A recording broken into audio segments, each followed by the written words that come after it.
Welcome to Matter of Fact. I'm Jessica Gomez, in for Soledad O'Brien. Today, a look at hate in America. One disturbing report indicates hate crimes are on the rise in some of the nation's largest urban areas. So why the increase? Who are the perpetrators? And who are the victims? The Center for the Study for Hate and Extremism reports that in 2016, hate crimes were up a total of 14.4% in the 13 jurisdictions where they were able to collect hate crime data.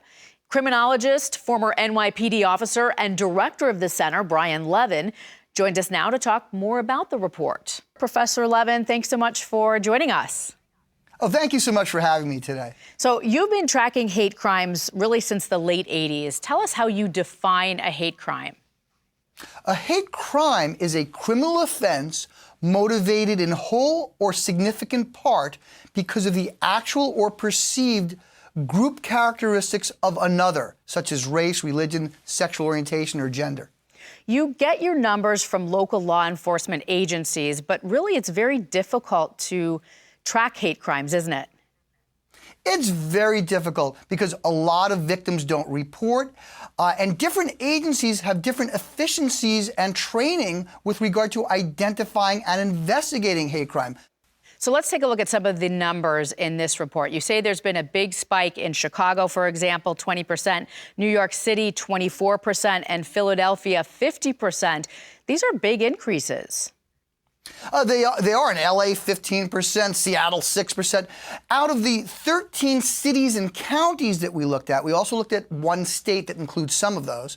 We found that 9 increased, and a significant number of those were hitting multi-year highs, and 4 went down. So what you really have to do is, hate crime is in many ways a local manifestation. While there are national trends, localities can vary with regard to whether or not there are increases or decreases, and which groups are the ones that are getting targeted the most. That's so fascinating. You attribute the spike in hate crimes to social instability and what you call the normalization of incivility. What does that mean? What I think is because there's so much emotion going on with respect to what's going on in the socio-political atmosphere, coupled with some unfortunate terrorist attacks, and then for some groups, an elevated level of prejudice, we see this manifest itself. But what's interesting is, for instance, in 2015, we saw a big increase in anti-Muslim hate crimes, but we did not see a big increase nationally in anti-Latino hate crime, although we did see that in California, but some of that was related to turf battles between groups of color in major metropolitan areas. So who are the victims, generally speaking, and who are the perpetrators?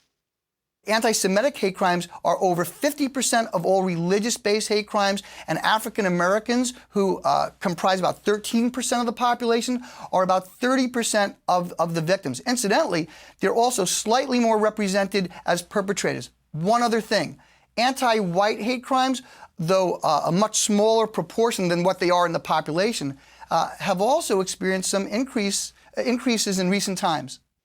Well, you do mention that when we think of hate crimes, we think of just minority groups. That's not necessarily the case. Oh, no. We're seeing a democratization of hate. We've seen attacks that are politically motivated and some that go against Trump supporters. We've seen on the hard left a coalescence of a very small fringe group that believes violence is the way to solve their political disputes. And we've also seen the hard alt-right get empowered and emboldened. Professor Brian Levin, this is interesting. We will keep our eyes on this. Thanks so much for joining us. Thank you so much, and we'll see what happens when all the data comes in.